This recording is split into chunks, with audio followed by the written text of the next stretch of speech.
പുതിയ വീഡിയോയിലേക്ക് സ്വാഗതം. അപ്പോൾ നമുക്ക് ബിരിയാണി റൈസിനുള്ള ചിക്കൻ കറി എങ്ങനെ തയ്യാറാക്കണം നോക്കാം. അപ്പോൾ അതിലേക്ക് എണ്ണ ഒഴിച്ച് കൊടുത്തിട്ടുണ്ട്. കുറച്ച് പെരിഞ്ചീരകം ഇട്ട് കൊടുക്കാം. കുറച്ച് സവാള ചേർത്ത് കൊടുക്കാം.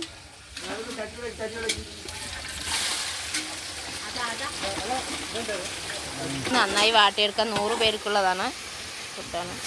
അപ്പോൾ ബിരിയാണി അവിടെ ആയിട്ടുണ്ട്. അത് നമ്മൾ എടുക്കാൻ പറ്റില്ല ബിരിയാണി റൈസ്. ഉള്ളി നന്നായി വാട്ടി കൊടുക്കും.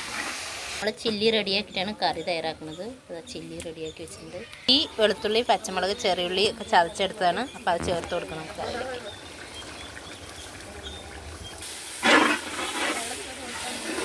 തക്കാളി ചേർത്ത് കൊടുക്കാം. മീറ്റ് മസാല ചേർത്ത് കൊടുക്കാം. ഒരു 100 ഗ്രാം ചേർത്തിട്ടുണ്ട്. ചിക്കൻ മസാല അത് 100 ഗ്രാമാണ്. 100 ഗ്രാം ചേർത്ത്. മഞ്ഞൾപ്പൊടി ചേർത്ത് കൊടുക്കാം.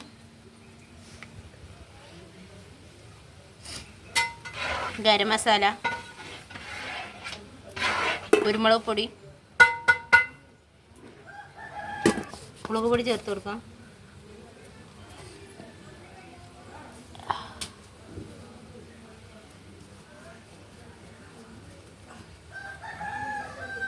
മല്ലിപ്പൊടി,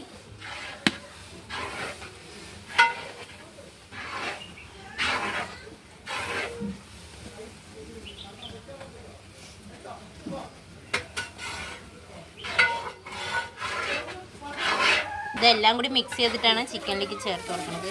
പൊടികൾ ചേർത്ത് കൊടുക്കാം. ഉള്ളിയും തക്കാളിയൊക്കെ നന്നായി വഴങ്ങിയിട്ടുണ്ട്.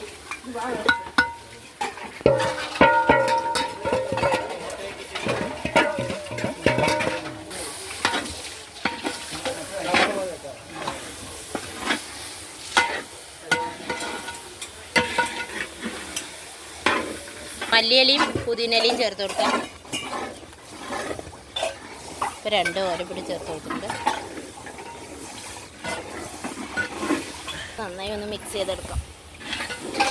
ഇപ്പോൾ ഏട്ടനാണ് വെക്കുന്നത്. കാറ്ററിങ്ങിനൊക്കെ ഇങ്ങനെ വെക്കാൻ വീട്ടിലും കാറ്ററിങ് ചെയ്യുന്നുണ്ട്. അപ്പോൾ ആർക്കെങ്കിലുമൊക്കെ പാലക്കാട് ജില്ലയിൽ ഉണ്ടെന്നുണ്ടെങ്കിൽ വിളിക്കാൻ നമ്പർ കൊടുക്കാം ഞാൻ ഡിസ്ക്രിപ്ഷനിൽ.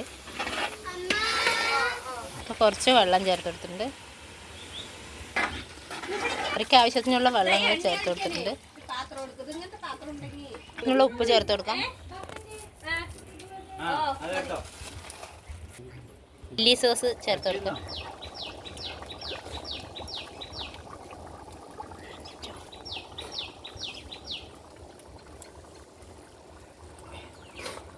Tomato sauce.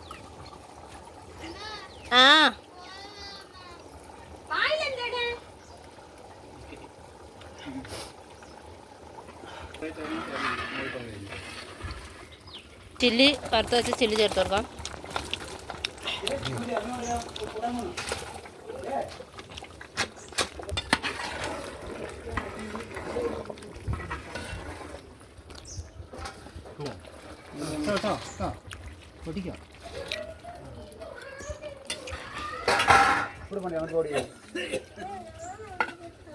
നമ്മുടെ കറി റെഡി ആയിട്ടുണ്ട്. ഇറക്കി വെക്കാം.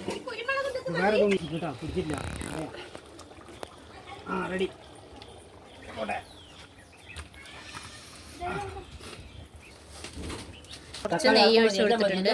ലാസ്റ്റ് ഇറക്കിയതിന് ശേഷം വറുത്ത ഉള്ളി കുറച്ച് ചേർത്ത് കൊടുക്കാം.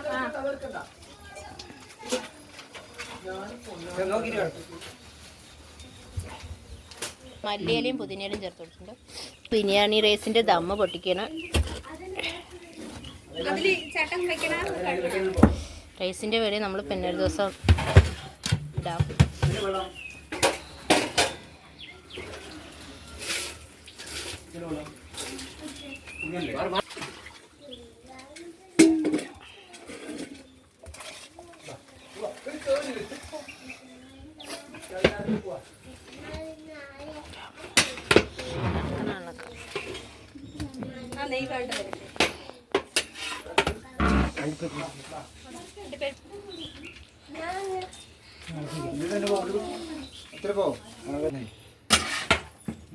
ഉള്ളി കുത്തിനപ്പോ പിന്നെ ഉള്ളി കുത്തിനപ്പോ ചൂടാണ്. ഉള്ളി കുത്തിനപ്പോ കുറച്ച് കോഫി കുത്തിക്കോ.